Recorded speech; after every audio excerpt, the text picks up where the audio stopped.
ক্যানিংয়ের ব্যস্ত রাস্তার কোণে দাঁড়িয়ে আছে একটা সাধারণ ছোট্ট দোকান। নাম চা এ আড্ডা। দোকানের দরজায় বড় করে লেখা সময় সকাল ৮টা থেকে রাত ১০টা পর্যন্ত। মানুষ ভাবে এটা সাধারণ দোকানই হবে, কিন্তু সবাই জানে না এই সময়টা শুধু সময় নয়, এটা এক রহস্যের সীমারেখা। দোকানের মালিক পৃথিশদা, যার চোখে শব্দের চেয়েও বেশি গল্প লুকিয়ে থাকে। একদিন সকালে ৮টা দুধের গন্ধে ভরা সকালের ঠান্ডা হাওয়ায় একজন একাকী মানুষ দোকানে ঢুকে পড়ল। মুখে ক্লান্তি, মনে দায়। সে শুধু বলল, এক কাপ চা দেবেন? পৃথিশদা ভাঁড়ে চা ঢালতে ঢালতে বললেন, আজ তোমার মন আলো চাইছে। লোকটা অবাক হয়ে তাকালো। শেষে তো কিছু বলেইনি। চা মুখে যেতেই সে শুনতে পেল শৈশবের হারানো হাসির শব্দ, যেন চা তার জীবনের পুরনো দরজা খুলে দিচ্ছে। সন্ধ্যা নামল। ৭টা।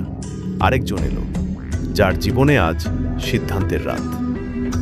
চা খাওয়ার সাথে সাথে সে দেখল এমন এক পথ যার কথা সে কখনো ভাবেনি। চা যেন মনের পর্দা সরিয়ে দিল। ঠিক রাত ১০টা দোকানের ঘড়ি টিক টিক করে ওঠে।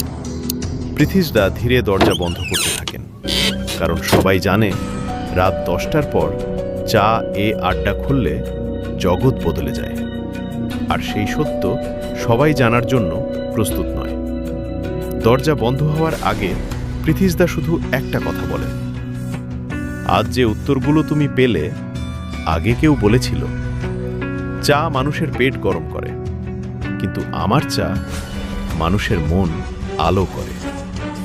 পরদিন সকাল ৮টা দোকান আবার খুলে।